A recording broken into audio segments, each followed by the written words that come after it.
जय हिंद साथियों, स्वागत है आपका आरजी एग्जाम के यूट्यूब चैनल पर। तो हम नगरपालिका अधिनियम की अध्याय संख्या 2 की बात कर रहे थे। एक हमने पढ़ाई कर ली थी। अब आज अपन बात करते हैं अध्याय 2 की, जो हमारे सिलेबस में है भी। तो आज का हमारा टॉपिक है राजस्थान नगरपालिका अधिनियम। राजस्थान नगरपालिका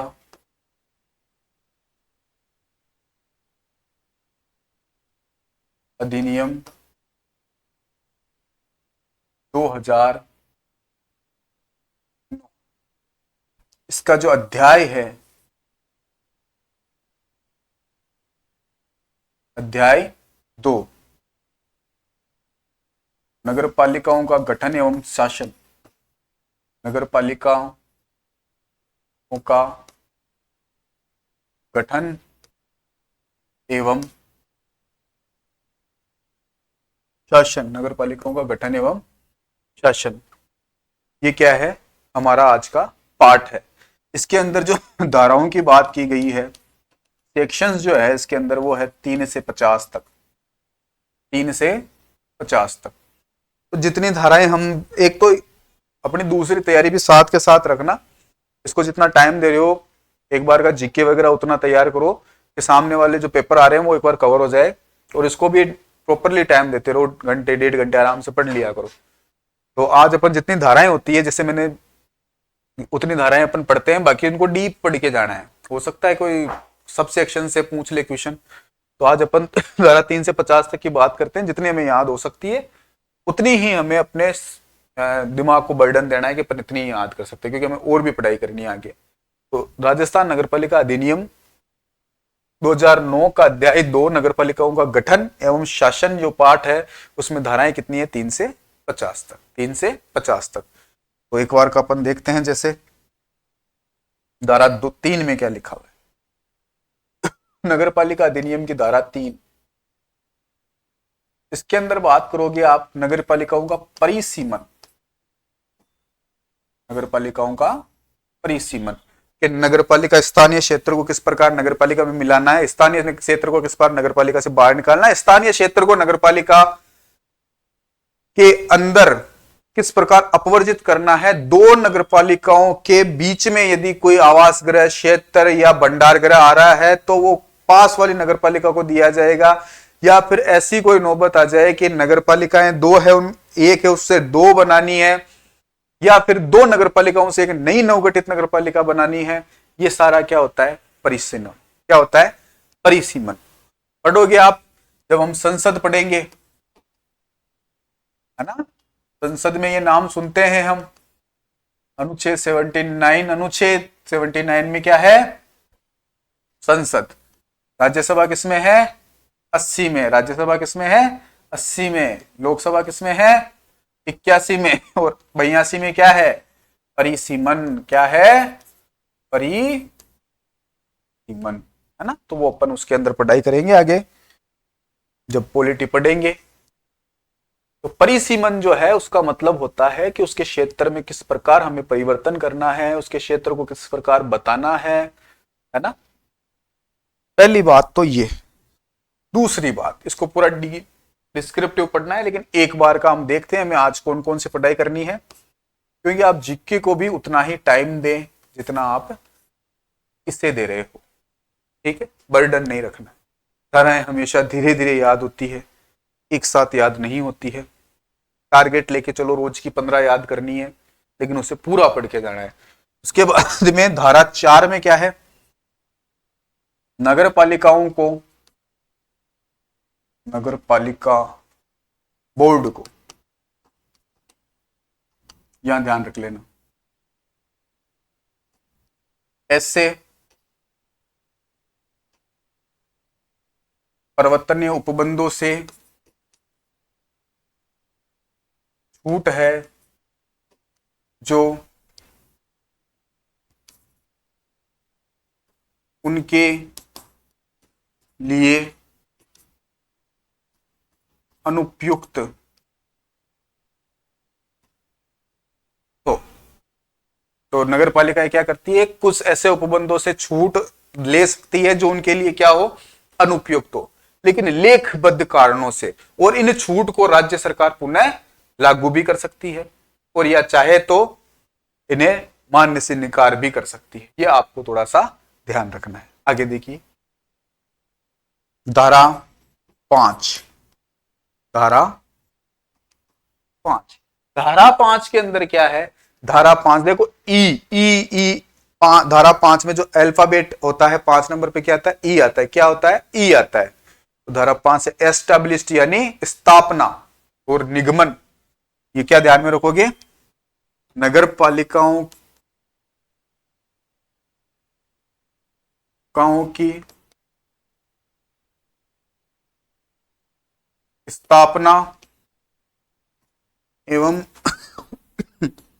निगमन, ये किसमें है? धारा 5 में है। धारा 6 में क्या है? धारा 6 में है संरचना। 6 से संरचना, तो संरचना याद कर लेना। नगर पालिकाओं की संरचना, नगर पालिकाओं की संरचना, इसमें कौन कौन से क्या क्या सदस्य होंगे? धारा 7 में है पदावधि। धारा 7 में क्या है? पदावधि। तो अब जैसे ही आप अपना पेज देखते हो, जैसे ही आप अपने पेज पे ये चीजें लिखते हो, हमारा बोर्ड यहां पर इन लाइनों से भर गया है। इसका मतलब पहले हम याद करेंगे धारा 3 में क्या है? परिसीमन। पहली बात तो धारा 1 में क्या था? संक्षिप्त नाम, प्रसार एवं प्रारंभ, वो हमने पढ़ाई की थी। उसके बाद में धारा 2 में क्या थे? विभिन्न प्रकार की परिभाषाएं, वो हमने क्लास में पढ़ाई कर ली। धारा अध्याय 2 कहां से कहां तक है? 3 से 50 तक क्या है? नगर पालिकाओं का गठन एवं शासन। तो धारा 3 में क्या है? परिसीमन। धारा 4 में क्या है? नगर पालिकाओं के लिए कौन कौन सी छूट होती है जो उनके लिए जरूरी है या उनकी शक्तियों के लिए अनुपयुक्त है, वो धारा 4 में। धारा 5 में क्या है? नगर पालिका की स्थापना एवं निगमन। धारा 6 में क्या है? नगर पालिकाओं की संरचना। और धारा 7 में क्या है? पदावधि। इनमें कोई दिक्कत? तो अब ऐसे अपने को क्या करनी है? 7 अपने को अब तैयार करनी है। तो 7 तैयार करेंगे तो पहले कौन सी तैयार करते हैं? धारा 3 तैयार करते हैं। क्या तैयार करते हैं? धारा 3। तो आगे देखिए धारा 3 में क्या है? परिसीमन, कि उसके क्षेत्र को कैसे कैसे कम करेंगे, ज्यादा करेंगे, कौन को सम्मिलित करेंगे, किसी को बाहर निकालेंगे, है ना?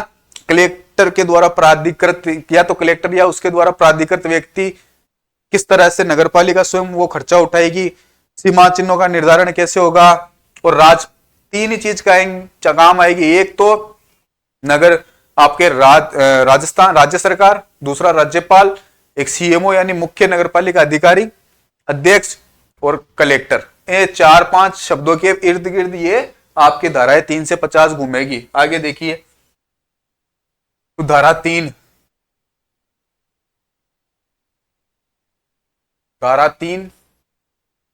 धारा 3 की उपधारा 1 देखते हैं हम, सब सेक्शन 1 देखते हैं। धारा 3 की उपधारा 1 ये क्या कहती है? ये कहती है नगरपालिका जो होता है उसको घोषित किया जा सकता है। किसी भी स्थानीय क्षेत्र को राज्य सरकार अपने राजपत्र में अधिसूचना जारी करके किसी भी स्थानीय क्षेत्र को क्या कर सकती है? नगरपालिका घोषित कर सकती है। स्थानीय क्षेत्र को नगरपालिका क्षेत्र में सम्मिलित कर सकती है। स्थानीय क्षेत्र को हो गया, अब नगरपालिका कोई स्थानीय क्षेत्र, उसको नगरपालिका जो क्षेत्र में आता है उस एरिया को अपवर्जित कर सकती है या पूरी नगरपालिका को खत्म कर सकती है। तो उपधारा 1 में क्या लिखा हुआ है?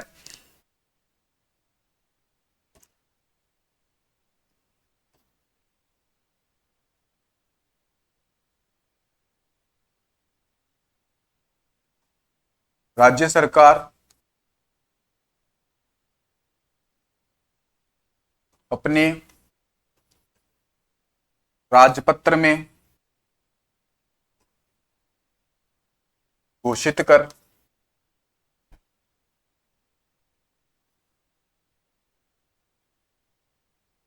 किसी स्थानीय क्षेत्र को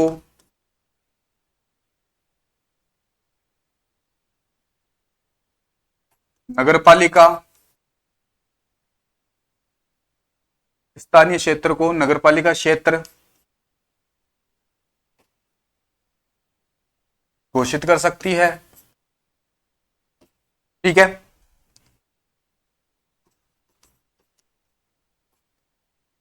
स्थानीय क्षेत्र को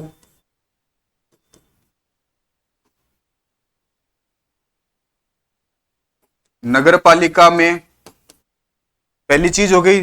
दूसरी सिचुएशन देखो, सम्मिलित कर सकती है।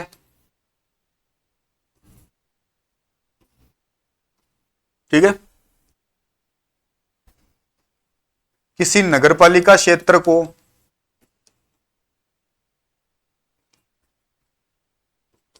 अपवर्जित कर सकती है। ठीक है, या क्या कर सकती है, नगरपालिका को ही समाप्त कर दे। ठीक है, लेकिन किसके द्वारा? राज्य सरकार अपने राजपत्र में यह घोषित करेगी। ठीक है, अब ये खर्चा कौन उठाएगा? नगरपालिका स्वयं उठाएगी। किसके अनुमोदन से? कलेक्टर, किसके कहने से? कलेक्टर, या फिर उसके द्वारा प्राधिकृत व्यक्ति इसके अनुमोदन कराकर नगरपालिका स्वयं ये खर्चा उठाएगी। ठीक है, अब इसको समझने के लिए इन लाइनों में नहीं जाकर आप जिस जगह रहते हैं, जहां आपका आवास स्थान है, हो सकता है आप किसी स्थानीय क्षेत्र से हो जहां पर पंचायती राज लागू हो और सकता है आप किसी नगरपालिका क्षेत्र से हो सकता है आप नगर परिषद से बिलोंग करते हो और हो सकता है आप नगर निगम से बिलोंग करते हो। तो जिस जगह आप बैठे हो, जिस जगह आपका उसके अंदर वोटर आईडी में जहां पर आपका नाम है, उस क्षेत्र को देखते हुए ये चीजें लागू करके देखिए, आपको चीजें याद हो जाएगी। देखिए, राज्य सरकार अपने राजपत्र में घोषित कर किसी भी स्थानीय क्षेत्र को नगरपालिका क्षेत्र में घोषित कर मिला सकती है, या स्थानीय क्षेत्र को नगरपालिका क्षेत्र घोषित कर सकती है। तो आप जिस जगह रह रहे हो सकता है आप स्थानीय क्षेत्र के हो, तो आप ये सोचो ना कि कभी धीरे धीरे जब संक्रमणकालीन क्षेत्र होगा, हमारी जनसंख्या बढ़ेगी, वृद्धि होगी और इसके साथ में काफी डेवलपमेंट होगा, तो धीरे धीरे आपका जो स्थानीय क्षेत्र होगा वो शहरों की ओर गमन करेगा। धीरे धीरे वहां पर क्या होगी, नगरपालिकाएं लगने की या नगरपालिकाओं में जोड़ने की संभावना बढ़ेगी। अगर आप नगरपालिका क्षेत्र से तो हो सकता है आपके आसपास के गांव जो है, ढाणियां जो है, आज धीरे धीरे कॉलोनियां बन रही है, वो नगरपालिका क्षेत्र में आती है नहीं आती? धीरे धीरे करते हैं ना, परिसीमन के द्वारा। ठीक वैसे स्थानीय क्षेत्र को नगरपालिका में सम्मिलित किया जा सकता है। जहां पर आप बैठे हो, ये आइडिया वहां लगा के देखिए आप एक बार, ये धाराएं उपधारा आराम से याद हो जाएगी। उसके बाद में जो नगरपालिका क्षेत्र है अपवर्जित भी कर सकती है। कई बार ऐसा होता है कि संक्रमणकालीन जो क्षेत्र होता है, जिसकी जनसंख्या जो है धीरे धीरे बढ़ोतरी होती है, माइग्रेशन की वजह से या और कोई दूसरी वजह से वहां पर जनसंख्या की कमी आ जाती है, या लगता है कि यहाँ भी पंचायती राज की व्यवस्था रहनी चाहिए, तो उस क्षेत्र से, स्थानीय क्षेत्र से, वहां से क्या है, नगरपालिकाएं अपने सम्मिलित नहीं, उसे अपवर्जित कर सकती है। और ऐसी भी नौबत आ सकती है कि नगरपालिकाओं को समाप्त कर दे या फिर नवीन नगरपालिकाएं गठित कर दे। तो ऐसे सिचुएशनें कौन कौन सी आती है, इस उपधारा के अंदर अपन 4 डायग्राम से समझेंगे। तो धारा 3 के अंदर क्या है कि नगरपालिकाएं जो है वो क्या करेगी, परिसीमन, नगरपालिकाओं का परिसीमन। धारा 3 में क्या है, नगरपालिकाओं का परिसीमन।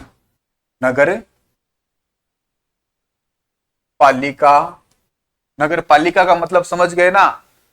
नगर पालिका जब अपन परिभाषाएं पढ़ी थी तो नगर पालिका का मतलब नगर पालिका भी है, नगर पालिका बोर्ड भी है, नगर पालिका का मतलब नगर परिषद भी है, नगर निगम भी है। तो नगर पालिकाओं का परिसीमन क्या है, परिसीमन। ठीक है, तो अब इस उपधारा को अपन डायग्राम के अकॉर्डिंग देखते हैं। तो देखिए, एक तो ये हो गया क, एक ले लेते हैं ख, एक हम ले लेते हैं ग और दूसरा ले लेते हैं घ। ठीक है, मान लो ये हमारे नगरपालिका क्षेत्र के पास में एक स्थानीय कोई क्षेत्र था, कोई ढाणी थी। तो आप भी अंदर यही इमेजिनेशन करो कि आपकी नगरपालिका जो पास में, नगरपालिका से जिससे आप बिलोंग कर रहे हो, जहां आप रहते हो, उसके पास में ऐसा कोई क्षेत्र है जो स्थानीय निकाय जहां पर लागू हो रखे हैं। अब धीरे धीरे वो किस में आ रहा है, संक्रमणकालीन क्षेत्र में आ रहा है। ठीक है, इस स्थानीय क्षेत्र को मैं क्या मान लेता हूं, एक्स मान लेता हूं। ठीक है, क्या मान लिया मैंने, एक्स मान लिया। अब क्या करेगी राज्य सरकार, अनुशंसा के दौरान राजपत्र में जारी करके क्या कर देगी, इस एक्स को क्या करेगी, नगर पालिका घोषित कर देगी। क्या कर देगी, इस स्थानीय पूरे क्षेत्र को क्या कर दे, नगर पालिका क्षेत्र घोषित कर दे। यानी क्या बना दी, नगरपालिका ए बना दी। इस नगरपालिका का नाम क्या रख दिया, ए रख दिया। उसके बाद में इस स्थानीय क्षेत्र को ही क्या कर लिया गया, एक्स को, एक नगरपालिका थी जिसका नाम क्या था, ए, एक नगरपालिका ए थी में शामिल कर लिया गया। क्या कर लिया गया, शामिल कर लिया गया। दो सिचुएशन आई हमारे पास में, तो अब अपन क्या कहेंगे, ये लो भाई, ये क्या हो गई, शामिल हो गई। या तो स्थानीय क्षेत्र को क्या कर दोगे आप, नगरपालिका घोषित कर दोगे, या स्थानीय क्षेत्र को क्या कर दोगे आप, किसी नगरपालिका में शामिल कर लोगे। अमूमन यही होता है, अमूमन क्या होता है, यही होता है। ठीक है, उसके बाद में आगे जब अपन पढ़ाई करते हैं, आगे जब हम देखते हैं, तो अब क्या होगा, इस ख के अंदर जब अपन चलते हैं तो मान लो वही स्थानीय क्षेत्र है, क्या है, स्थानीय क्षेत्र है, जिसको नाम क्या दे रखा है, एक्स। ठीक है, या मान लो नगरपालिका क्षेत्र है, एक बार का ये समझ लो, ये एक स्थानीय क्षेत्र था जो कभी इसके अंदर जुड़ा था, लेकिन वर्तमान स्थितियों की वजह से इसके अंदर डेवलपमेंट नहीं हुआ, तो इसको क्या कर देगी नगरपालिका, अपवर्जित भी कर सकती है। राजपत्र में जारी करना पड़ेगा, लेकिन ये कि ये जो क्षेत्र है वो नगरपालिका में सम्मिलित नहीं है। अब जब आपने इस स्थानीय क्षेत्र के इसको शामिल किया है, तो यहाँ के जो सरपंच, उप सरपंच और जो पंच है ना, वो इस नगरपालिका के सदस्य समझे जाएंगे। पहली बात तो ये। अब वापस जब आप इसके अंदर ये कर रहे हो, तो अगर स्थानीय प्राधिकरण के अंदर ये व्यक्ति आ रहे हैं ना, ये जो व्यक्ति आपने इसको अपवर्जित किया है, यानी नगरपालिका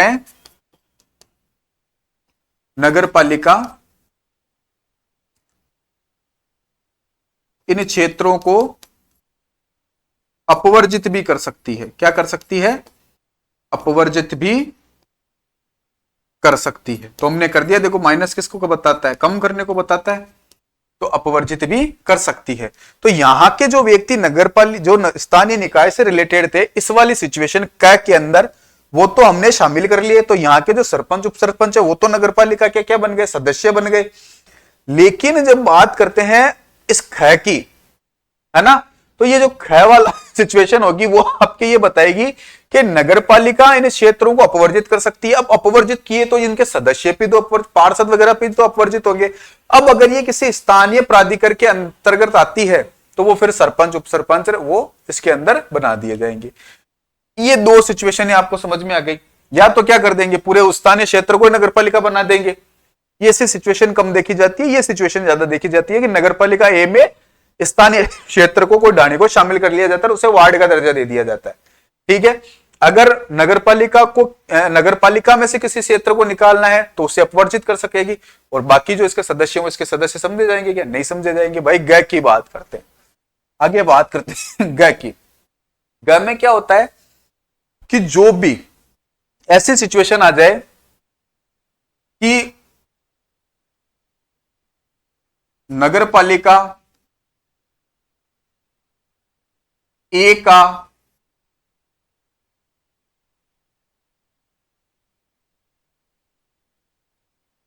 कुछ हिस्सा नगरपालिका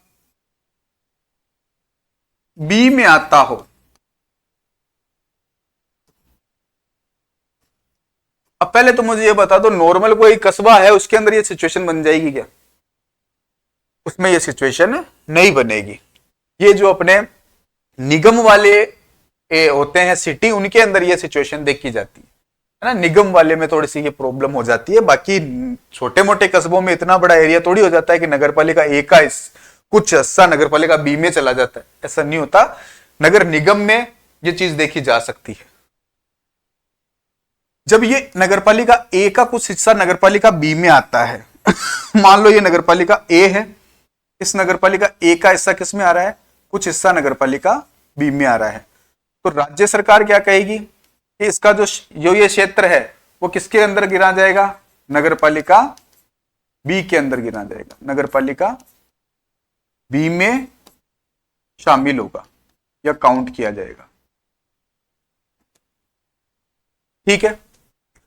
अब राज्य सरकार को लगता है नहीं नहीं, इनका कुछ क्षेत्र शामिल हो रहा है ना, तो हम तो क्या करेंगे, या कौन सी कंडीशन बनेगी कि नगरपालिका ए है ना और नगरपालिका बी अगर पूरी इस तरह है, कुछ क्या पूरा हिस्सा अगर इसके अंदर आ रहा है ना, या ऐसे तो पास वाली नगरपालिका को दिया जाएगा, हिस्सेदारी इस पास वाली नगरपालिका बी को दे दिया गया, लेकिन ऐसी नौबत आ गई कि नगरपालिका ए का पूरा हिस्सा ही नगरपालिका बी में आ रहा है ना, तो ऐसी सिचुएशन में कई बार नवगठित नगरपालिका बन जाती है, नवगठित नगरपालिका बन जाती है, और वो नवीन नगरपालिका नहीं बना देगा कि भाई यहां पे क्या कर दे, नई नगरपालिका बना दे, कौन सी, सी। ठीक है। अब यह सिचुएशन क्या होती है कि नगरपालिका को क्या कर दिया जाए, समाप्ति कर दिया जाए, क्या कर दिया जाए, समाप्ति। किसी नगरपालिका का क्षेत्र है, कोई नगरपालिका क्षेत्र है या नगरपालिका है ए, उसको क्या कर दिया गया, समाप्त कर दिया गया, क्या कर दिया गया, समाप्त कर दिया गया। ठीक है। तो इस तरह से ये आपकी धारा एक जो होती है, धारा 3 की उपधारा एक जो होती है कंप्लीट होती है। क्या होती है कि राज्य सरकार राजपत्र में अधिसूचना जारी करके किसी स्थानीय क्षेत्र को नगरपालिका घोषित कर सकती है, किसी स्थानीय क्षेत्र को नगरपालिका में शामिल कर सकती है, किसी स्थानीय क्षेत्र को नगरपालिका से बाहर कर सकती है। कुछ नगरपालिका का क्षेत्र दूसरी नगरपालिका में आए हैं तो पास वाली नगरपालिकाओं को उसमें उसके अधिकार दे दिए जाते हैं, और अगर पूरी के पूरी नगरपालिका किसी अन्य नगरपालिका में आ रही है तो नवगठित नगरपालिका बनाई जा सकती है, और अगर नगरपालिका क्षेत्र है और राज्य सरकार को लगता है इसे खत्म कर देना चाहिए तो उसे पूरा ही समाप्त कर देना चाहिए। ठीक है, यहां तक कोई दिक्कत।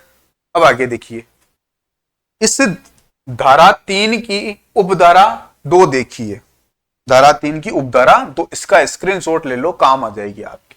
आगे देखिए धारा 3 की उपधारा 2, तो हम क्या पढ़ रहे हैं, धारा 3 पढ़ रहे हैं, उसमें 1 हो गई, धारा 3 की उपधारा 2, धारा 3 की जो उपधारा है वो 2 क्या कहती है, लगभग लगभग तो आइडिया मैंने बता ही दिया आपको, फिर भी देख लो।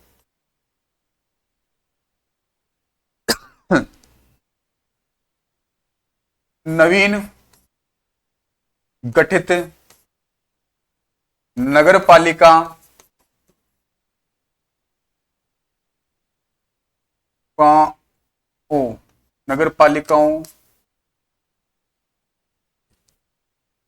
नगरपालिकाओं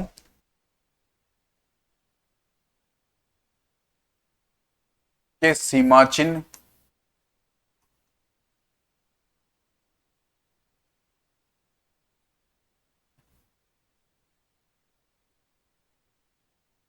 आदि जिला कलेक्टर या उनके द्वारा प्राधिकृत किसी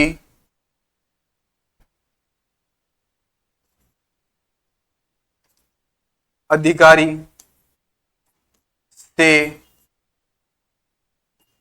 अनुमोदन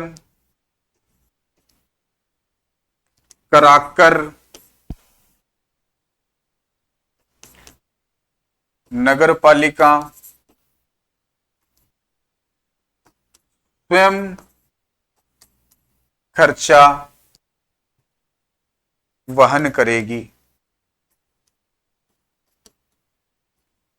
तो देखो ये जितने भी सीमा चिन्हों का निर्धारण है भाई, नगर पालिका यहां से यहां तक रहेगी या स्थानीय क्षेत्र इसमें जोड़ा जाए तो उसमें कुछ पैसे भी लगेंगे, शुल्क भी लगेंगे, कुछ खर्चा भी आएगा, तो ये खर्चा स्वयं नगर पालिका उठाएगी, पहली बात तो ये। लेकिन किसका अनुमोदन करवाना है? कलेक्टर साहब का अनुमोदन करवाना है। किसका अनुमोदन करवाना है? कलेक्टर साहब का अनुमोदन करवाना है। ये थोड़ा सा ध्यान में रख लेना, या तो कलेक्टर साहब खुद होंगे या उनके द्वारा प्राधिकृत कोई अधिकारी या व्यक्ति होगा, उनके द्वारा प्राधिकृत कोई व्यक्ति या अधिकारी होगा, वो अनुमोदन करेगा और वो खर्चा स्वयं कौन उठाएगी? नगर पालिका उठाएगी। तो ये अपनी उपधारा 2 हो गई। फिर से देखो हम बात कर रहे हैं अध्याय 2 नगर पालिका गठन एवं शासन। उसकी धारा पहली ये कहती है कि परिसीमन, नगर पालिकाओं का क्या करना है? परिसीमन, उसको कम करना, ज्यादा करना, नई नगर पालिकाओं का गठन करना, किसी स्थानीय क्षेत्र को शामिल करना या बाहर करना, 2 नगर पालिका उनसे 1 बनाना, ये सारा परिसीमन के अंतर्गत आता है। तो इसी के दौरान जो खर्च, इसी की जो उपधारा पहली पड़ी, उपधारा धारा 1 के बाद में, इसे धारा 3 में उपधारा 1 के बाद में 2 पढ़ते हैं, तो जो खर्चे से रिलेटेड बात है वो किसके अंतर्गत की गई है? खर्चे से रिलेटेड बात की गई उपधारा 2 के अंदर। यहां पर हमारे बाद में एक चीज और आती है कि प्राधिकृत व्यक्ति, कोई भी प्राधिकृत क्या होगा? या तो उसके लेवल का होगा या उससे जो भी होगा वो क्या होगा? अपन ये कह सकते हैं कि उससे कम रेंज का, या जो भी हो, राज्य सरकार का एक कर्मचारी हो सकता है। ये भी आपको थोड़ा सा ध्यान में रखना है। तो इन दोनों के बाद में अब अपन बात करते हैं धारा 3 की। तो नगर पालिकाएं जो है, आपने जो अपवर्जित की है, उसके जो भी सदस्य हैं, जो नई बनाए हैं, जो भी आपने स्थानीय क्षेत्र में उनको जोड़ा है, वो नगर पालिका के सदस्य समझे जाएंगे। ये ध्यान में रखना। इसकी उपधारा 3 क्या कहती है? स्थानीय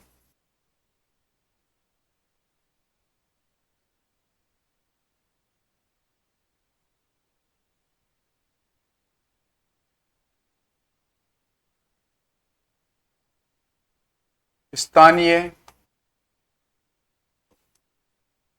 क्षेत्र के सदस्य अब नगर पालिका के सदस्य समझे जाएंगे, समझे जाएंगे। क्योंकि देखो, जैसे आप खुद जहां पर बैठे हो उससे आप आइडिया लगा सकते हो कि जो भी आपके से रिलेटेड कोई भी व्यक्ति हो या कोई भी कैसा भी वो, जिससे मान लो कि आप नगरपालिका क्षेत्र से हो और आप ही का कोई दोस्त है, वो आपके इस किसी स्थानीय क्षेत्र में रहता है। इसमें रहता है, किसी स्थानीय क्षेत्र में रहता है। तो स्थानीय क्षेत्र के आपके किसी दोस्त से बात करके देखना, वो कहेगा हमारे सरपंच है, उप सरपंच है, या क्या होंगे? वार्ड पंच होंगे। क्या होंगे? वार्ड पंच होंगे। लेकिन जैसे ही आप अपने बारे में बताओगे तो आप क्या बोलोगे? मैं नगरपालिका क्षेत्र से बिलोंग करता हूं, और नगरपालिका क्षेत्र से बिलोंग करता हूं तो हमारे तो क्या होंगे? वार्ड पंच, वार्ड मेंबर होंगे, पार्षद होंगे, और क्या होंगे? अध्यक्ष होंगे और उपाध्यक्ष होंगे, यानी चेयरमैन होंगे और वाइस चेयरमैन होंगे। तो अब जो आपका दोस्त है जिसके गांव के अंदर सरपंच उप सरपंच है, अब वो नगरपालिका क्षेत्र वहां पर भी लागू होता है। तो अब उप सरपंच और सरपंच क्या बजाएंगे? थालियां थोड़ी बजाएंगे। तो उस दौरान जो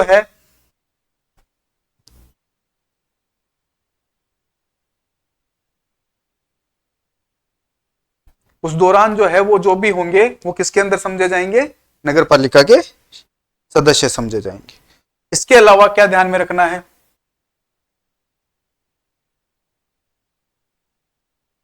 नगरपालिका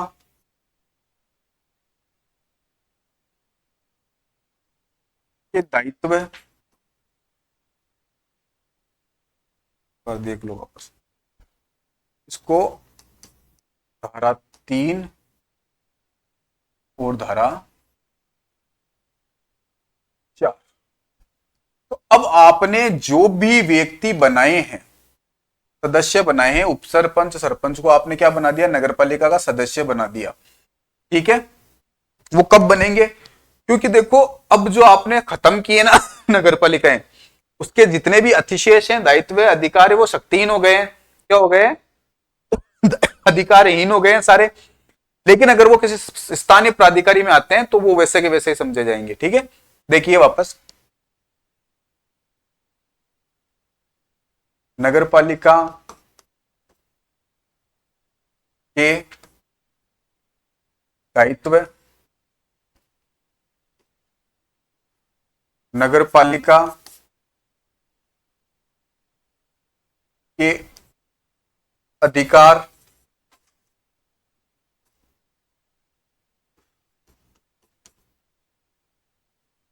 नगरपालिका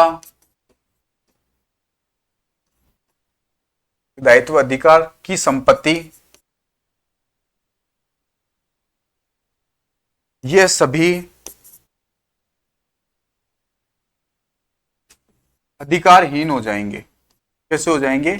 अधिकारहीन हो जाएंगे। अब मैंने आपको पहले लाइन लिखाई एक कि ये जितने भी अधिकार है और है यहां समाप्त हो रहे हैं। अतिशेष, नगरपालिका के अतिशेष, एक लाइन और लिख लेना यहां पर, नगरपालिका के अतिशेष।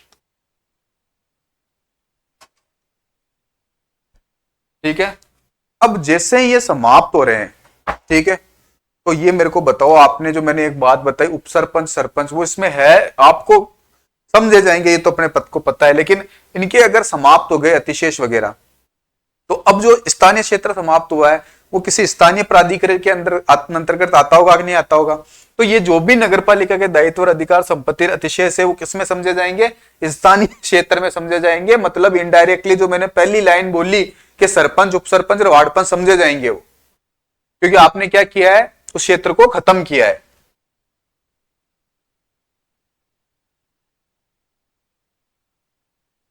कब होती है ये चीज? नगरपालिका क्षेत्र अपवर्जित करने पर, अपवर्जित करने पर। अब नगरपालिका के अतिशेष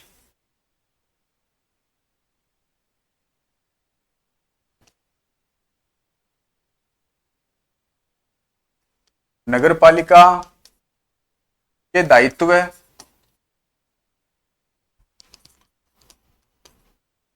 नगरपालिका की संपत्ति, संपत्ति बड़ी होती है, नगरपालिका की संपत्ति,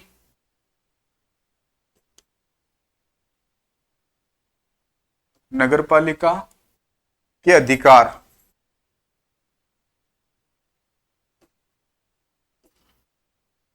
अब अगर ये किसी स्थानीय प्राधिकरण में आते हैं,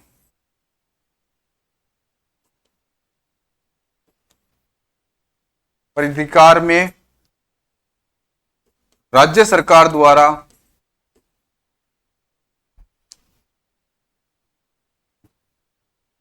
राजपत्र में अधिसूचना जारी कर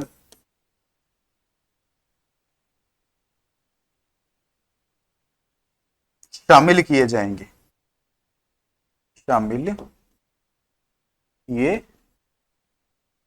जाएंगे।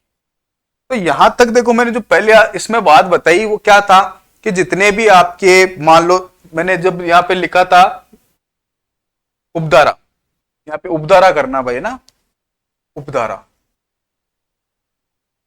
उपधारा, और यहां भी क्या है? उपधारा।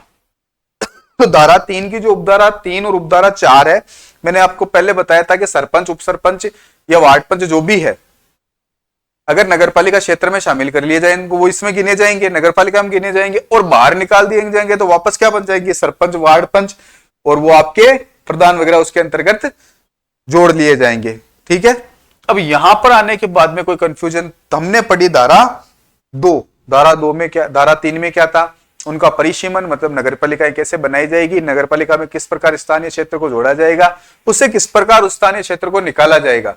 और उसके बाद में हमने बात की थी किसकी, कि जो धारा जो है आपकी, जो भी आपकी धारा है उससे क्या कर सकते हो आप, उसके अंदर आप जोड़ सकते हो किसी व्यक्ति को, और अगर आप उसको हटाते हो तो वो स्थानीय प्राधिकरण में शामिल कर ली जाएगी राजपत्र में घोषणा करके, अधिसूचना के द्वारा। यहां तक कोई दिक्कत?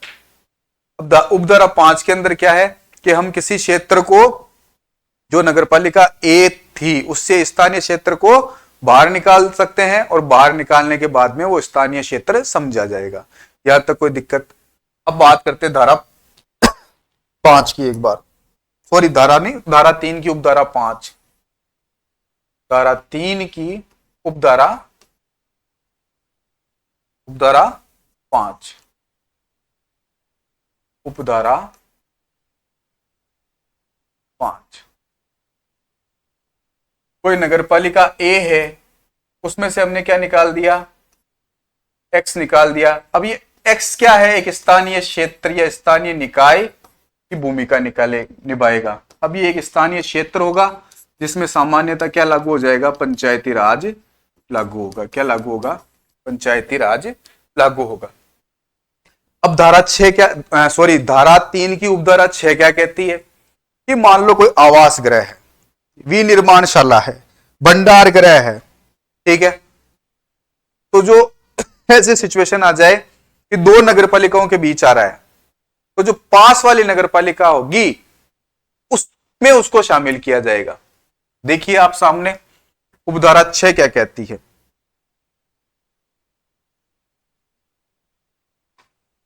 धारा 3 की उपधारा 6 ये कहती है कि कोई आवास गृह है, क्या है, कोई आवास गृह है, विनिर्माणशाला है, विनिर्माणशाला है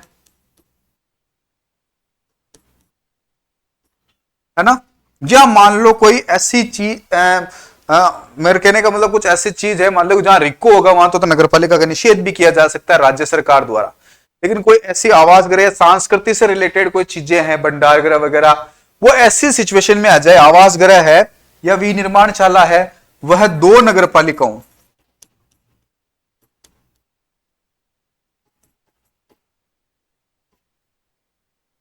पालिका के बीच हो, तो वह पास वाली, तो वह नजदीक या पास वाली नगरपालिका के अंतर्गत समझे जाएंगे। ठीक है, तो पहली अपन ने पढ़ाई की थी कि अध्याय 1 में तो क्या था, धारा 1 जिसमें संक्षिप्त नाम, प्रसार एवं प्रारंभ था। धारा 2 में परिभाषाएं थी, वो मैंने सारी इंपोर्टेंट आपको बता दी। उसके बाद अध्याय दूसरा शुरू हुआ है, उसके अंतर्गत हम पढ़ते हैं कि 3 से 50 तक धाराओं की बात करेंगे। इसके अंदर टॉपिक है, हमारा पाठ का नाम क्या है, नगर पालिकाओं का गठन एवं शासन। उसके अंदर धारा 3 में हमने पढ़ा कि परिसीमन, किस प्रकार नगरपालिकाएं बनेगी, किस प्रकार से नगरपालिका को हटाया जाएगा। तो जो भी राजपत्र में अधिसूचना द्वारा राज्य सरकार जारी करती है, उसके द्वारा किसी स्थानीय क्षेत्र को या तो नगरपालिकाएं बना दी जाती है, या उसको किसी नगरपालिका में, उस स्थानीय क्षेत्र को नगरपालिका में शामिल कर लिया जाएगा, या दो नगरपालिकाओं से जोड़ के नई नगरपालिका बना ली जाए, या नगरपालिका को क्या कर दिया जाए, खत्म कर लिया जाए। ये थी उपधारा 1, धारा 3 की उपधारा 1। अब धारा 3 की उपधारा 2 में क्या था कि जो भी खर्चा है वो कौन उठाएगा, नगरपालिका स्वयं उठाएगी, लेकिन किसके अनुमोदन से, या तो जिला कलेक्टर के द्वारा या कलेक्टर के प्रागतिकृत अधिकारी के द्वारा ये कार्य किया जाएगा। धारा 3 क्या थी कि नगरपालिका का अतिशय, अगर आप किसी को अपवर्जित कर देते हो स्थानीय क्षेत्र को, तो उपधारा 3, धारा 3 की उपधारा 3 में क्या था कि नगरपालिका का अतिशेष दायित्व, उत्तराधिकार, संपत्ति, ये क्या हो जाएंगे, शक्तिहीन हो जाएंगे, अधिकारहीन हो जाएंगे। और उसी के साथ में हमने इधर लिख के पढ़ा था धारा 4, वो क्या कह रहा था, इसका दायित्व, इसका अतिशेष, इसकी संपत्ति, इसके अधिकार स्थानीय प्राधिकरण में शामिल कर लिए जाएंगे। धारा 5 में क्या था कि किसी स्थानीय क्षेत्र, नगरपालिका में से किसी स्थानीय क्षेत्र को निकाल दिया जाए तो फिर वो स्थानीय क्षेत्र पर पंचायती राज वाला सिस्टम लागू हो जाएगा।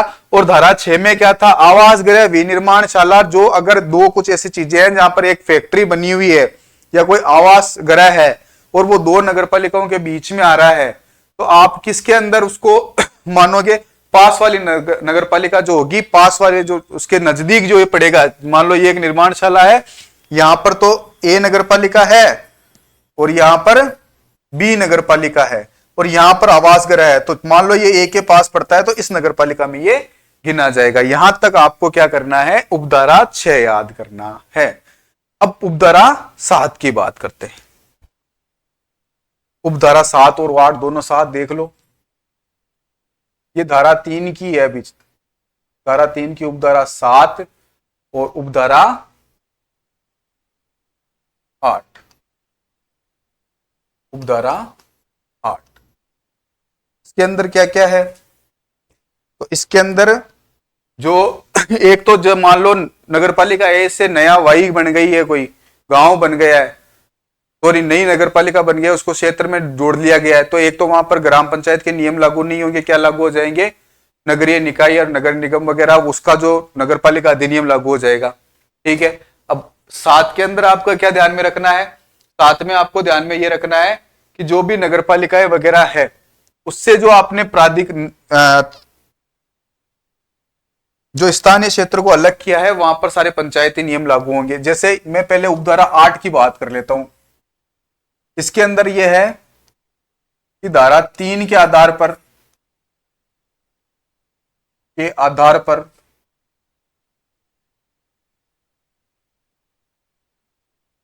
बनाई गई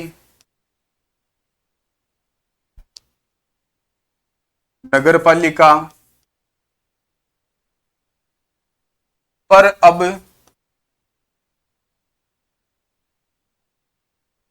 पंचायती नियम लागू नहीं होंगे,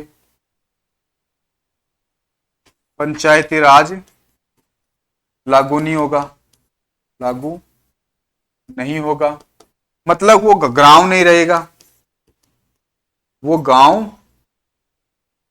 नहीं रहेगा। नगरपालिका अधिनियम 2009 लागू होगा। तो ये उपधारा धारा 3 की उपधारा क्या है, 8 है। धारा 3 की क्या है, उपधारा 8 है।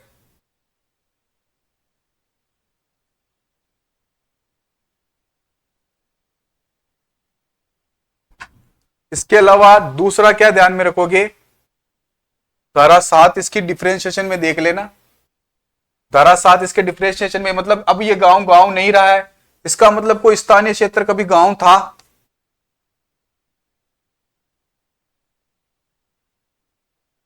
जो वर्तमान में जोड़ा गया है, जो वर्तमान में जोड़ा गया है या बाहर निकाला जोड़ा गया है, तो वहां पर भी जो नगरपालिकाएं होगी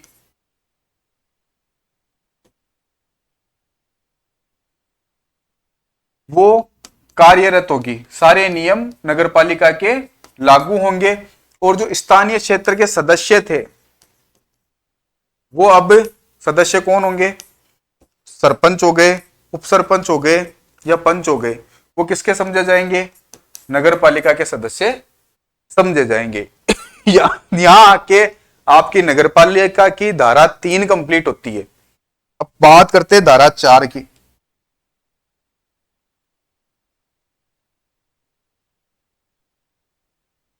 धारा 4, धारा 4 कहती है कि नगरपालिका बोर्ड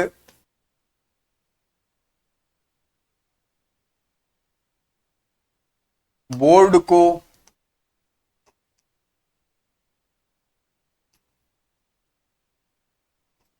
ऐसे उपबंधों से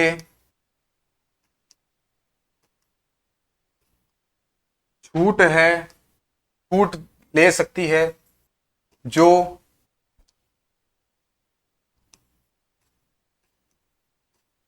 उसके लिए अनुपयुक्त हो। मतलब नगरपालिकाएं जो है, धारा 4, धारा 3 बहुत बड़ी थी, हमने पढ़ ली। धारा 4 कहती है कि ऐसे उपबंधों से छूट ले सकती है नगरपालिकाएं जो उसके लिए क्या हो, अनुपयुक्त हो। अब यहां नगरपालिका बोर्ड लिखा हुआ है, ये ध्यान में रख लेना बात। पहले तो क्या लिखा हुआ है, नगरपालिका बोर्ड, मतलब नगर निगम और नगर परिषद की बात यहाँ पे नहीं की गई है। म्युनिसिपल बोर्ड की यहां पर बात की गई है। लेकिन क्या होता है, इसकी भी उपधारा है एक,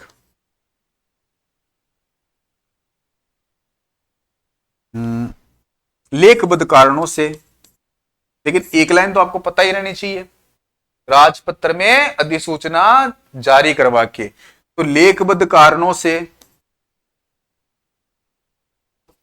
कारणों के आधार से राजपत्र में जारी करवाना है, लेकिन कारणों के आधार पर नगर पालिकाएं, नगर पालिका बोर्ड यह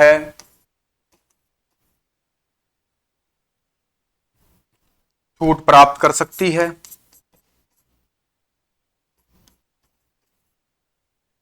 है, जो उसके लिए क्या हो, अनुपयुक्त हो।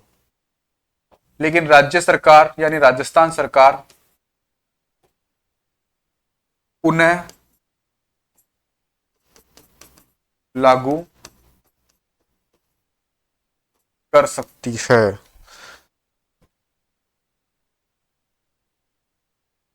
क्या कर सकती है, उन्हें लागू कर सकती है।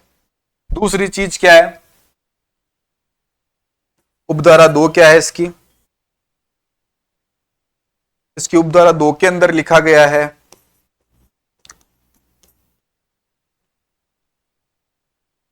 आपको तो अगर ये याद रह जाएगा तो ये काम आपको याद आ जाएगा। तो उपधारा 2 कहती है, राज्य सरकार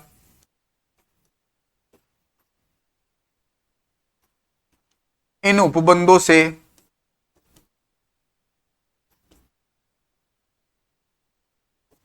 छूट देने से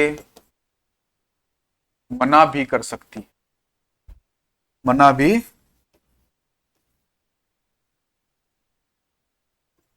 कर सकती। सिंपल सी लैंग्वेज में तो ये हो गया आपका धारा 4। आगे चलते हैं धारा 5।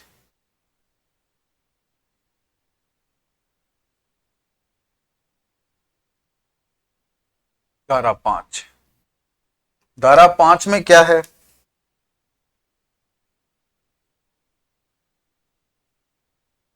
नगर पालिकाओं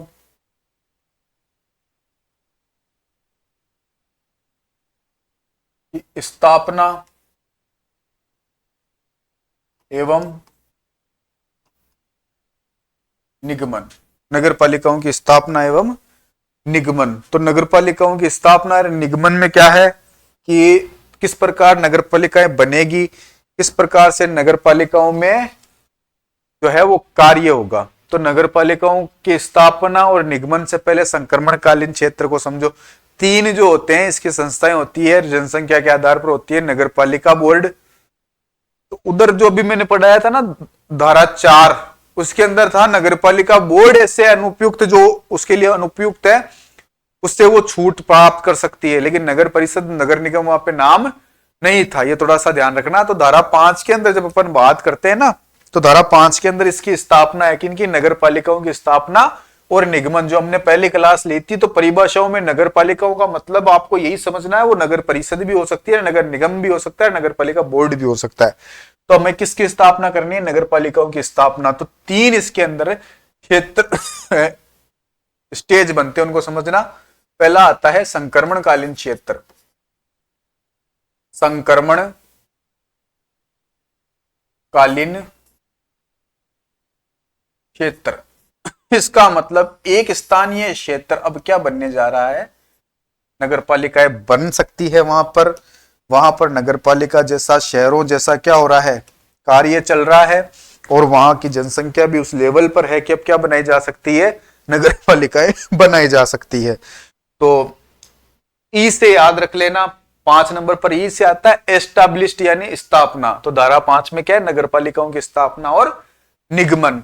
तो हम बात करते हैं संक्रमणकालीन क्षेत्रों की। तो ऐसे क्षेत्रों में, ऐसे क्षेत्र जहां पर अभी क्या है, मतलब कस्बा समझ लो आप, ना गांव है ना ही ज्यादा डेवलप सिटी, लेकिन वहां पर नगर पालिकाओं जैसी सुख सुविधाएं देखने को मिल रही है। मतलब ये कि एक गांव है, वह न्यूनतम जो है उनके वार्डों की संख्या भी क्या हो रही है, 13 हो रही है। वहां पर एग्रीकल्चर की कुछ भूमि भी है, वहां पर स्कूल्स भी है, वहां हॉस्पिटल्स भी है, वहां के लोगों के पास जो है पट्टे शुदा मकान भी है और एक पार्क भी बना हुआ है। ये सारी जो चीजें हैं वहां पर देखने लायक है। उनकी जनसंख्या भी क्या है, ऐसी है जो जन संक्रमणकालीन क्षेत्र के अंतर्गत आती है। इसका मतलब वहां पर नगर पालिका बनाना जरूरी हो गया है। क्या हो गया है, जरूरी। आगे देखिए,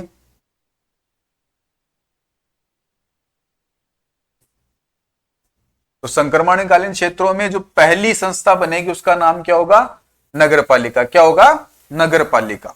तो संक्रमणकालीन क्षेत्रों के अंदर जो संस्था बनती है उसका नाम क्या है, नगर पालिका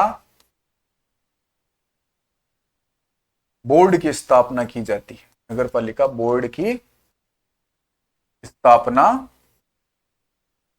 की जाती है। सीधी नगर परिषद थोड़ी बनेगी, की स्थापना की जाती है। ठीक है। अब इस नगर पालिका बोर्ड में क्या होगा, उस क्षेत्र के नाम से जाना जाएगा। ठीक है। जैसे मान लो अपन जहां से बिलोंग करते, मैं जहां से बिलोंग करता हूं परबतसर से, तो मैं क्या बोलूंगा, नगर पालिका क्षेत्र परबतसर। ठीक है, नगर पालिका परबतसर। तो उस क्षेत्र के नाम से जाना जाएगा। तो उस क्षेत्र का नाम होगा, मतलब नगर पालिका कौन सी है, उस क्षेत्र का आगे नाम लिख दिया जाएगा। नगर पालिका कुचामण, नगर पालिका परबतसर, नगर पालिका मेड़ता, कुछ भी लिख दिया जाएगा। उस क्षेत्र का क्या होगा, एक नाम होगा। एक निगमित निकाय होगा। क्या होगा, एक निगमित निकाय होगा। यह एक निगमित निकाय होगा। यह एक निगमित निकाय होगा। निकाय का मतलब वहां पर कर्मचारी वगैरह इसके शाश्वत उत्तराधिकारी होंगे। शाश्वत उत्तराधिकारी होंगे।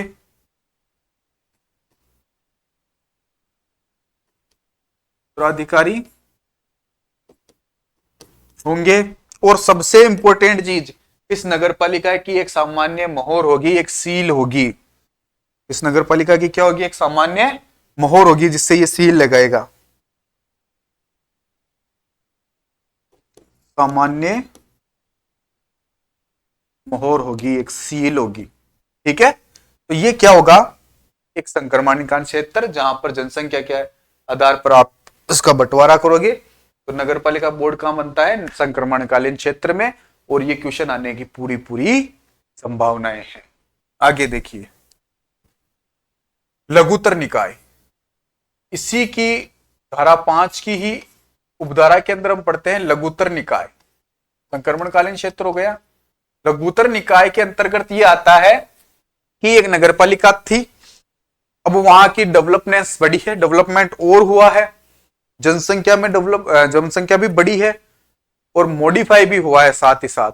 तो उस क्षेत्र को क्या बना दिया जाता है, लघुतर निकाय। क्या बना दिया जाता है, लघुतर निकाय। और हम उस क्षेत्र को किस नाम से जानते हैं, नगर परिषद के नाम से जानते हैं। किस नाम से जानते हैं, नगर परिषद के नाम से। ऐसे क्षेत्र में, ऐसे क्षेत्रों में नगर परिषद की स्थापना की जाती है। परिषद की स्थापना इसलिए पहली क्लास काम आई ना। नगर पालिका का मतलब परिभाषा के दौरान नगर परिषद भी है, नगर निगम भी है, नगरीय पालिका बोर्ड भी है। परिषद की स्थापना की जाती है। सेम डिट्टो वही चीज है। क्या क्या होगा, तो सबसे पहले तो क्या होगा, उस क्षेत्र के नाम से ये निकाय होगा। क्षेत्र के नाम से होगा। जो भी सिटी है वो आगे लिख दिया जाएगा, नगर परिषद मकराना, नगर परिषद कुचामण, नगर परिषद जो भी है वो आप लिख दोगे। आगे उसका एक निगमित निकाय होगा। क्या होगा, निगमित निकाय होगा, उसका एक ऑफिस होगा, उसकी कुछ शक्तियां होगी, ठीक है, और वो वाद चला सकता है और उस पर वाद लाया जा सकता है, यानी कि वो किसी के ऊपर केस कर भी सकता है और उसके ऊपर भी कोई केस कर सकता है। ध्यान रखना ये लाइन, वो उसमें नगर पालिका बोर्ड में मैंने लिखा ही नहीं, ये वेरी इंपॉर्टेंट बात ध्यान में रखना कि नगर पालिका वो चीज होती है जिसकी सामान्य मोहर होगी, सामान्य निगमित निकाय होगा, उसका क्षेत्र होगा, उसका एक उत्तराधिकारी होगा, शाश्वत उत्तराधिकारी, और मेन चीज उसके ऊपर वाद चलाया भी जा सकता है और वो किसी पर वाद चला भी सकती है, तो उस क्षेत्र का नाम होगा निगमित निकाय होगी, शाश्वत उत्तराधिकारी होगा, उत्तराधिकारी होगा, उसकी एक क्या होगी, सामान्य मोहर होगी, सामान्य मोहर होगी, और क्या होगा, उस पर वाद चलाया जा सकता है, यानी उस पर केस कर सकते, वाद चलाया जा सकता है,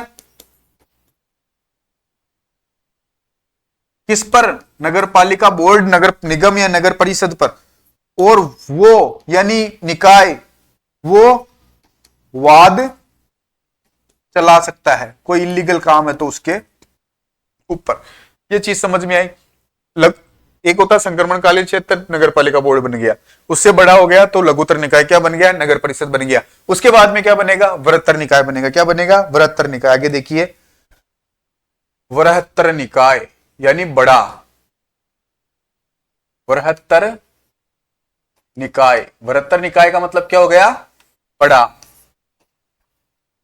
तो इसमें क्या ध्यान में रखेंगे हम, इसमें यह ध्यान में रखेंगे कि संक्रमण, ऐसे क्षेत्र जो संक्रमणकालीन क्षेत्रों से बड़े होते हैं, ऐसे क्षेत्रों में जिनकी जनसंख्या बहुत ज्यादा है और डेवलपमेंट भी उसमें ज्यादा है, मॉडिफाइनेशन भी है, तो सारी चीजें जो है उसके अंदर क्या हो गई, अपडेटेशन आ गया।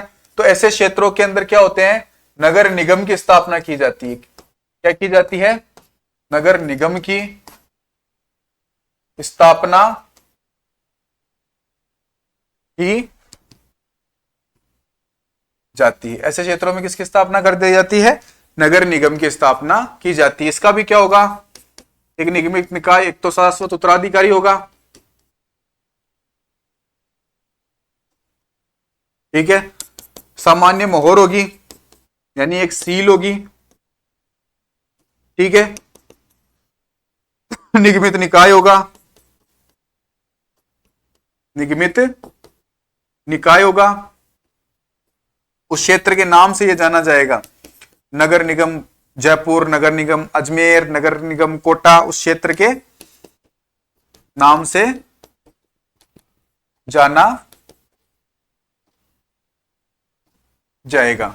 तो संक्रमणकालीन क्षेत्र हो गया, लघुतर निकाय हो गया, वृहत्तर निकाय हो गया, ये हो गई धारा 5। क्या हो गई, धारा 5। इस पर भी वाद चलाया जा सकता है,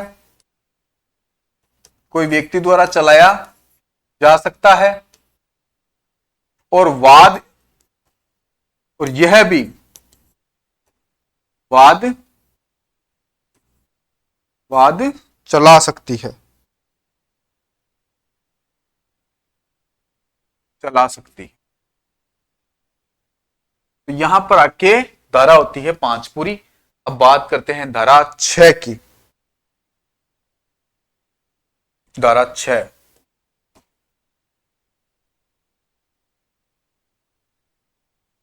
धारा 6, इस धारा 6 के अंतर्गत हम देखेंगे नगर पालिकाओं की संरचना। क्या देखेंगे, संरचना, नगर पालिकाओं की क्या होगी, संरचना। तो नगर पालिका के अंदर आपके क्या क्या होते हैं, नगर पालिका के अंदर सदस्य होते हैं, ठीक है, उसमें प्रत्यक्ष चुनाव द्वारा जीते जाते हैं, कुछ मनोनीत होते हैं, और कुछ मतलब मनोनीत नाम निर्दिष्ट, और कुछ होते हैं पदेन सदस्य, और इसी के अंदर आरक्षण का प्रावधान भी है। तो अपन इस धारा 6 को कंप्लीट कर लेते हैं एक बार, फिर 7 में पदावधि है, उसके बाद में 8, 9, 10, 11, 12 कल देखेंगे। तो एक बार अपन देखते हैं धारा 6 के बारे में, संरचना को समझ लेते हैं, फिर इसका रिवीजन कर लेते हैं एक बार का। तो धारा 6 के अंतर्गत अपन बात करें तो धारा 6 के अंदर इसकी क्या है, संरचना। किसी भी नगर पालिका की संरचना के अंदर देखा जाए तो क्या होंगे? सदस्य होंगे। क्या होंगे? सदस्य होंगे। ठीक है भाई। इन सदस्यों का चुनाव कैसे होंगे, कैसा होगा? प्रत्यक्ष। क्या होगा? प्रत्यक्ष। अब जितने वार्ड होंगे ना, वार्डों की संख्या, मतलब एक वार्ड से एक ही व्यक्ति खड़ा होगा, वार्डों की संख्या जितनी होगी उतने क्या होंगे? सदस्य होंगे। मान लो नगर पालिका है एक, कम से कम कितने वार्ड चाहिए? 13 वार्ड चाहिए। ठीक है, कम से कम कितने वार्ड चाहिए होते हैं? 13 वार्ड चाहिए होते हैं। कितने चाहिए होते हैं? 13 वार्ड चाहिए होते हैं। कम से कम 13 वार्ड हमें चाहिए होते हैं। 1 2 3 4 5 6 7 8, 1 2 3 4, तो 8 चौक 32 हो गए। ये तो ज्यादा हो गए थोड़ी, कोई बात नहीं, 32 है तो भी है। 1 2 3 4 5, 1 2 3 4, 4 पंजे 20, लगभग इसमें 20 वार्ड है। कितने वार्ड है? 20 वार्ड है। कितने वार्ड है? 20 वार्ड। तो जितने सदस्य कितने होंगे इसमें, मेंबर कितने होंगे, मुझे ये बता दो। पार्षद कितने होंगे? कितने पार्षद होंगे बच्चों? तो हम कहेंगे सर इसमें पार्षद भी कितने होंगे? 20 होंगे। कितने होंगे? 20। क्योंकि जितने वार्ड होंगे, प्रत्येक एक वार्ड से ही तो एक निर्वाचन, एक व्यक्ति का निर्वाचन होगा। इससे एक होगा, इसमें 2, इससे 3 4, ऐसे करते करते टोटल कितने? 20 वार्ड है तो 20 सदस्य इसके बन गए। कैसा चुनाव था? प्रत्यक्ष निर्वाचन था। कैसा था? प्रत्यक्ष निर्वाचन। क्या कुछ मनोनीत भी होते हैं क्या? कि बिल्कुल होते हैं। कितने होते हैं? नगर पालिकाओं से 6, नगर निगम से 8 और नगर परिषद से 8 और नगर निगम से 12 होते हैं। ठीक है भाई। इसका एक अध्यक्ष भी होता है क्या? बिल्कुल, इसका एक अध्यक्ष भी होता है। हमने ये भी पढ़ लिया। कम से कम वार्डों की संख्या कितनी होनी चाहिए? तो कम से कम एक नगर पालिका के अंदर कम से कम वार्डों की संख्या जो है वो कितनी होनी चाहिए? कम से कम वार्डों की संख्या कितनी होनी चाहिए बच्चों? तो कम से कम एक नगर पालिका में वार्डों की संख्या होनी चाहिए 13। कितनी होनी चाहिए बच्चों? 13। यहां तक आपको ध्यान में रखना है। अब देखो, ये सदस्य तो आपने पढ़ लिए और ये अमूमन हमें याद भी होते हैं। तो एक तो हो गए निर्वाचित सदस्य। कैसे सदस्य हो गए? निर्वाचित सदस्य। संरचना में हमने पहले पढ़ लिया। एक तो हमारे पास आ गए निर्वाचित सदस्य, जितने वार्ड होंगे उतने निर्वाचित सदस्य होंगे। एक हमने पढ़ा, नहीं पढ़ा, एक ही पढ़ा हमने। तो इसके अलावा भी सदस्य होते हैं। एक होते हैं मनोनीत सदस्य। कौन से सदस्य? मनोनीत सदस्य। कौन से सदस्य बच्चों? मनोनीत सदस्य। एक हमारे होते हैं पदेन सदस्य। कौन होते हैं बच्चों? पदेन सदस्य। कौन होते हैं बच्चों? पदेन सदस्य। तो निर्वाचित में तो बड़ा रोग है नहीं। निर्वाचित क्या होंगे? जितने वार्ड होंगे उतने सदस्य खड़े हो जाएंगे, जीत जाएंगे, अपने अपने वार्ड का क्या करेंगे? प्रतिनिधित्व करेंगे। उन्हीं में से एक व्यक्ति क्या बन जाएगा? अध्यक्ष बन जाएगा। बात खत्म हो जाएगी। ये तो बात हमारे समझ में आ गई सर, है ना? क्या समझ में आ गई कि धारा 6 में संरचना है, सदस्य है, प्रत्येक उनका चुनाव होता है, जितने वार्डों की संख्या होगी उतने सदस्य होंगे, अध्यक्ष उनमें से चुन लिया जाएगा। कम से कम वार्ड कितने होने चाहिए? 13 होने चाहिए। कितने वार्ड होने चाहिए? 13 वार्ड होने चाहिए। तो निर्वाचित सदस्य हमारे सामने आ गए। अब मनोनीत बचते हैं, पदेन सदस्य बचते हैं। इनको थोड़ा सा समझ लेना। तो देखते हैं धारा 6 के अंदर मनोनीत सदस्यों की बातें कहां की गई है। मनोनीत सदस्य, धारा 6 के अंदर मनोनीत सदस्य, मनोनीत सदस्य। अभी एक नया संशोधन हुआ था, उसके बाद में, मतलब 8 अप्रैल 2021 से पहले पहले तो इसके अंदर 5, 6 और 8 हुआ करते थे। नाम निर्देशित सदस्य भी लिखा हुआ आ सकता है। नॉमिनेटेड, नाम निर्देशित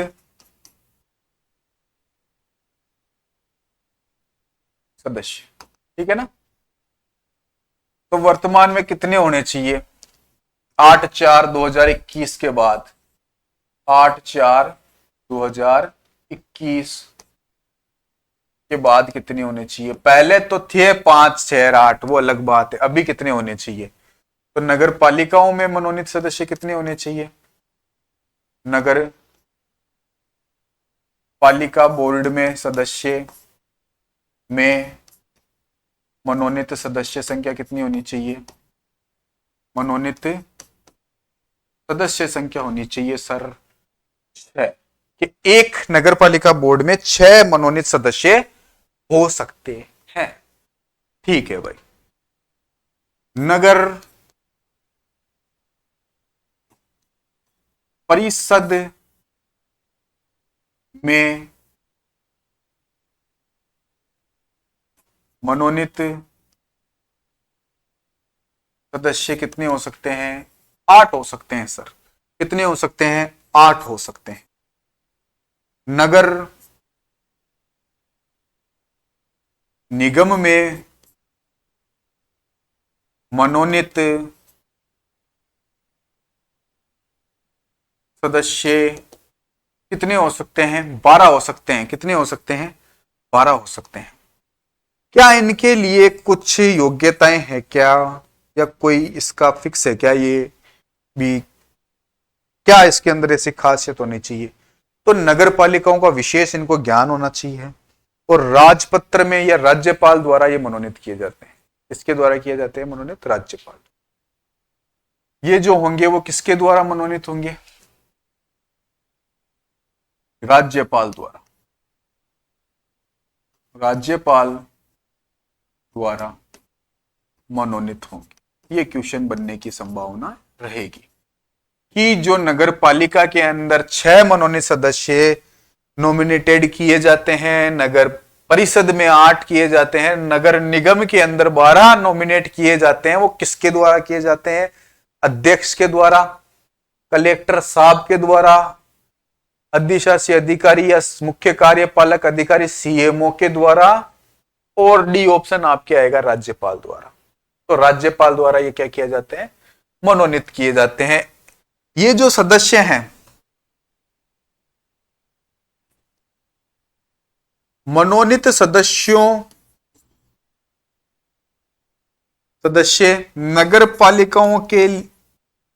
नगर पालिका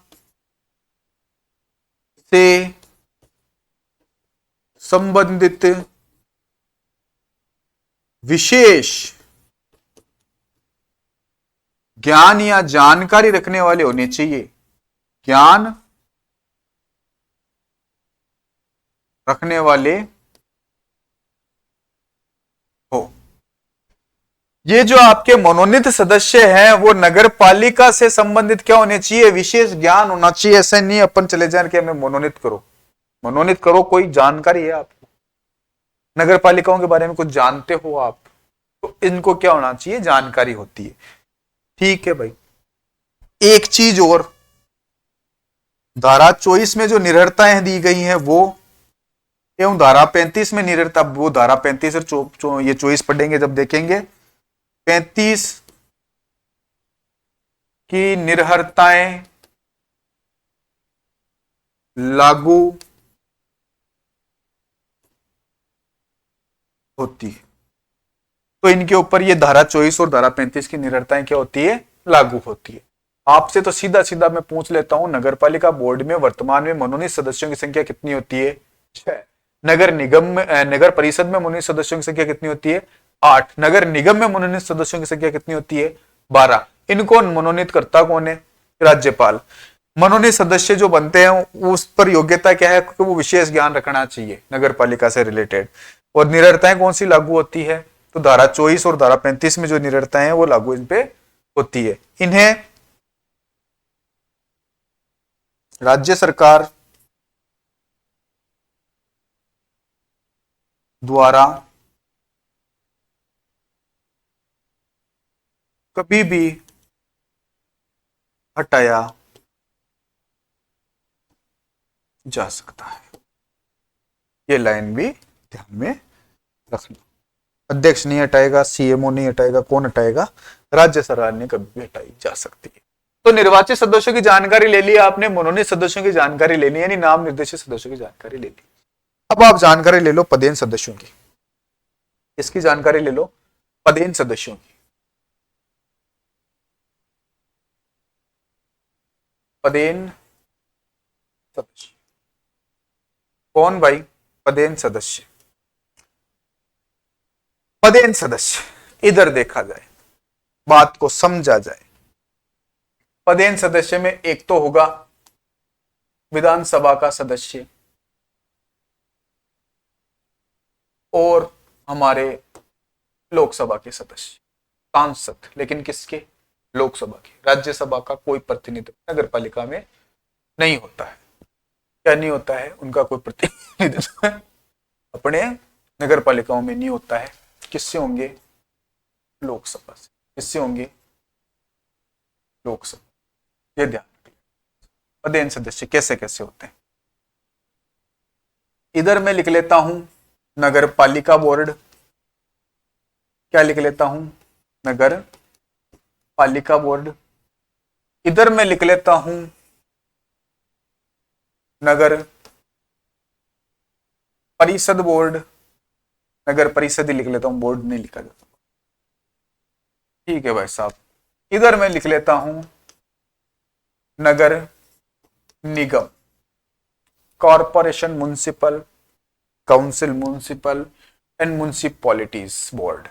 ठीक है, ये आपके सामने तीन संस्थाएं आ गई। ठीक है भाई हमारे सामने सर तीन संस्थाएं आ गई। इसमें जो पदेन सदस्य आपके होगा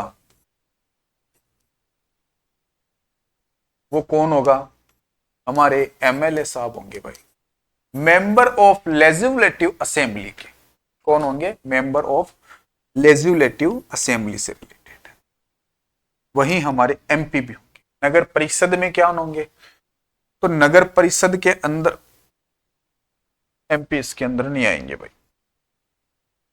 नगर परिषद जो है उसमें हमारे एमएलए तो आएंगे ही, साथ में हमारे एमपी साहब भी आएंगे, यानी सांसद भी आएंगे, विधायक भी आएंगे और लोकसभा सांसद भी आएंगे और लोकसभा सांसद भी शामिल होंगे। किसके अंदर? नगर परिषद के अंतर्गत। ये क्या है? पदेन सदस्य है। क्या है? पदेन सदस्य। पंचायती राज पढ़ेंगे तब और देखेंगे। नगर निगम, इसके अंदर एमएलए तो होंगे ही और हमारे लोकसभा सांसद भी आएंगे। कौन आएंगे? लोकसभा सांसद भी आएंगे। ये भी क्या होंगे? पदेन सदस्य होंगे। क्या होंगे? पदेन सदस्य। तो से पूछ लिया जाए कि पदेन सदस्य कौन सी धारा पढ़ रहे हैं हम?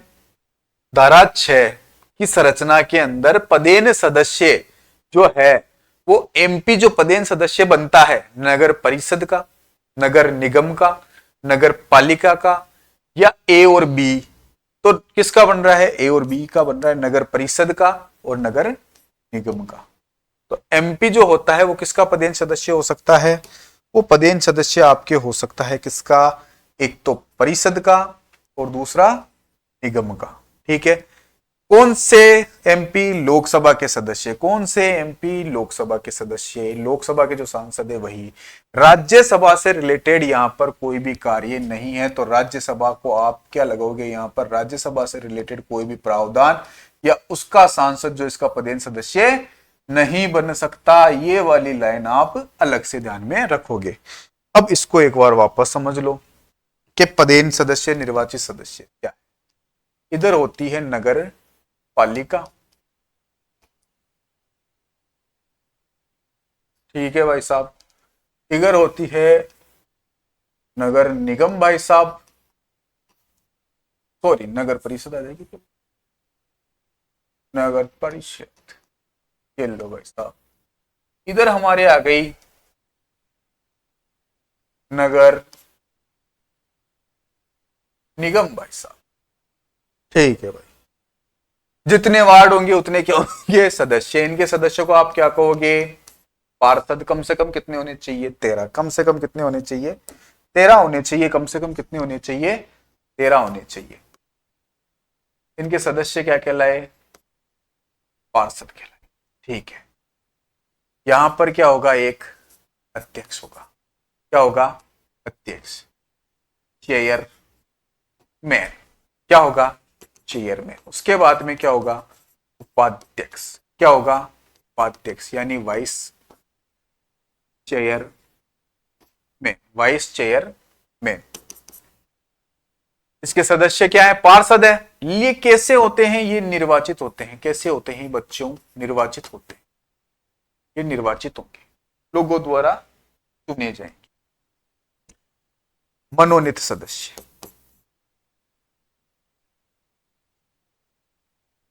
मनोनीत सदस्य इसमें कितने होते हैं, 6 होते हैं।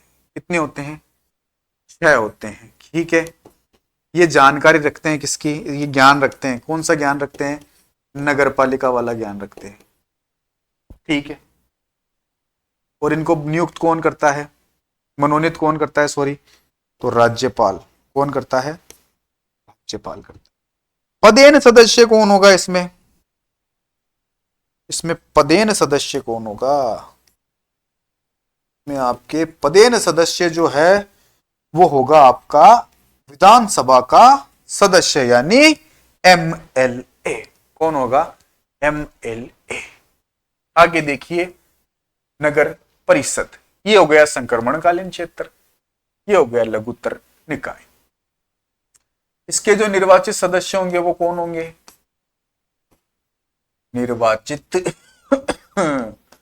सदस्य को आप क्या कहते हो, पार्षद कहते हो भाई। क्या कहते हो, पार्षद कहते हो।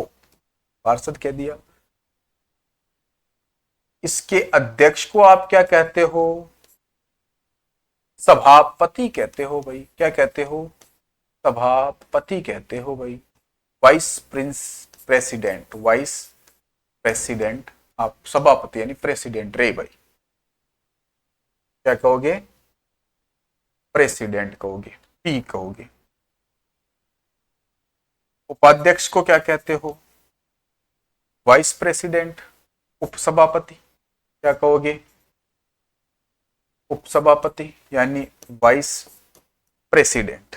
ठीक है भाई साहब, आगे देखोगे तब आपको पता चलेगा बच्चों कि इसमें मनोनीत सदस्य कितने थे। इसमें मनोनीत सदस्य जो होते हैं इसमें 6 थे, तो इसमें कितने हो जाएंगे, 8।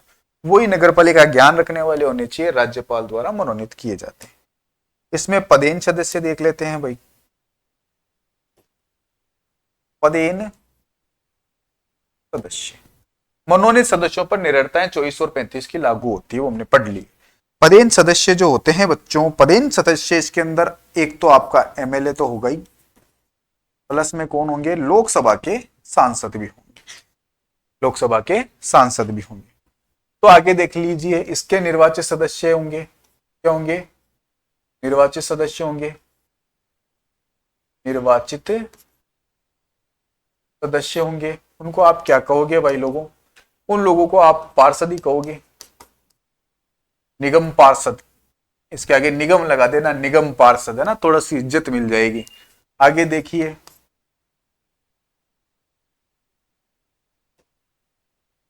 का अध्यक्ष होगा एक, से क्या कहोगे, महापौर, मेयर साहब, मेयर साहब कहोगे, उससे क्या कहोगे, मेयर साहब यानी महापौर। उपाध्यक्ष को क्या कहोगे, उप महापौर। क्या कहोगे, उप महापौर, उप महाद्वीप क्या गया ये। इसमें भी मनोनीत सदस्य होंगे, इसमें भी क्या होंगे, मनोनीत सदस्य होंगे। मनोनीत, इनकी संख्या कितनी हो जाएगी, 12 हो जाएगी। कितनी हो जाएगी, 12 हो जाएगी। सदस्य संख्या 12 हो जाएगी। आगे बात कर लेते हैं पदेन सदस्य की। पदेन सदस्य कितने होंगे इसके अंदर, तो एक तो आपका क्या हो जाएगा, एमएलए। क्या हो जाएगा, एमएलए, और एक हो जाएगा एमपी। लेकिन कौन सा, लोकसभा का। कौन सा, लोकसभा का। ध्यान में रखना, राज्यसभा से रिलेटेड इसमें प्रावधान नहीं है। ये हमारे कौन से हो गए, लोकसभा से रिलेटेड एमपी इसके अंदर शामिल होंगे। मेरे को लगता है क्लास थोड़ी लंबी हो गई है, तो 6 6 धाराएं हमने पढ़ी है, पढ़ लेना, क्वेश्चन जरूर आएगा गठन एवं शासन से। कल पदावधि की बात कर लेंगे, ठीक है। Best of luck, thank you so much, जय हिंद, जय भारत। और कमेंट बॉक्स में ये बताना कि नगर पालिका जो है गठन एवं शासन 3 से 50 धारा 2 के अंतर्गत, अध्याय 2 के अंतर्गत दी गई है। आप तो मुझे ये बता देना वर्तमान में नगर पालिकाओं की संख्या कितनी है, नगर परिषद की संख्या कितनी है और नगर निगम की संख्या कितनी है, ये आपको आज कमेंट सेक्शन बॉक्स में बताना है। जय हिंद, जय भारत। ओके, चलते हैं।